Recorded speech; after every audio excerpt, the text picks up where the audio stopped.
I'm John. I've been a member of Word of Faith for over 30 years.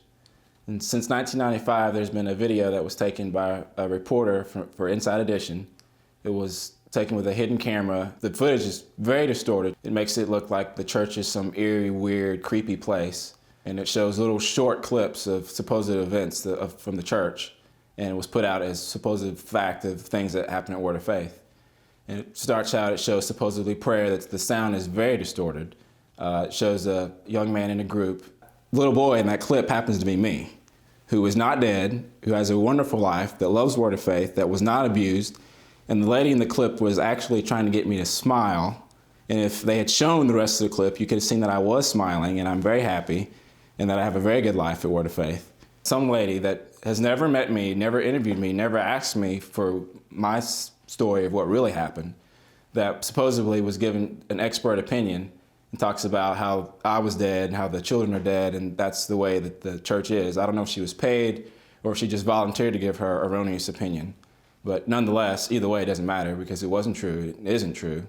And that video has been played for the last 22 years as fact, supposedly, or proof of what supposedly takes place at Word of Faith. But I'm here to tell you that that's not true, that that never happened, that these stories that these people that I've grown up with, that they tell of how they were abused and bruised and treated so badly, and that's supposedly the way life is.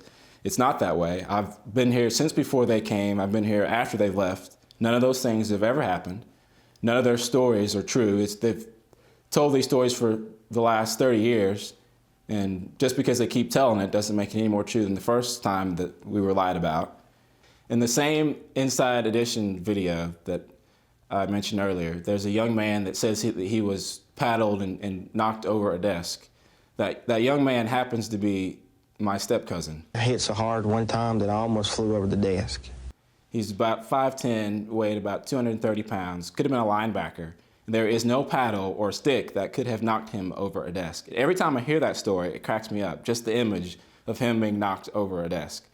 And since that time, he has written and said that he was sorry that he was made to say those things. He was paid to say those things, that he is very sorry for what he did, that it wasn't true. Of course it wasn't true.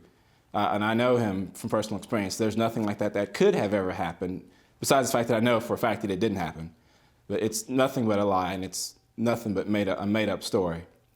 But that part never gets put in the media. They never tell the part where he says that it was a lie, and where he's since recanted his own story that he made up. So I have a very professional career. I'm married with a young son who's very happy. We all enjoy going to church. That's one of the highlights of our week, to be together, enjoying the time that we spend together at church. It's a very loving environment, the most loving people that I've ever met in my life. I love being there, and life is good. Life has always been good. Life is very good, and I enjoy being at Word of Faith.